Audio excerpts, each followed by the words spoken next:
Hello guys, welcome to my channel. Today we are going to see how to redeem Roblox promo codes on your PC guys. Before moving on to the video guys, don't forget to leave a like. Open up browser, search for roblox.com, press enter. Now you just need to scroll down to the bottom guys. Click on gift cards, click on redeem card. Now in here you can type the code guys.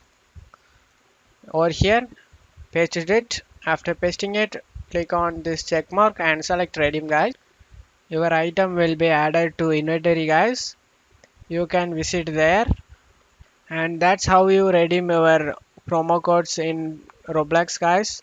And that's it for today's video guys. I hope this video helped you guys. If the video helped you, don't forget to leave a like guys. You can also subscribe me and support me guys. Thank you.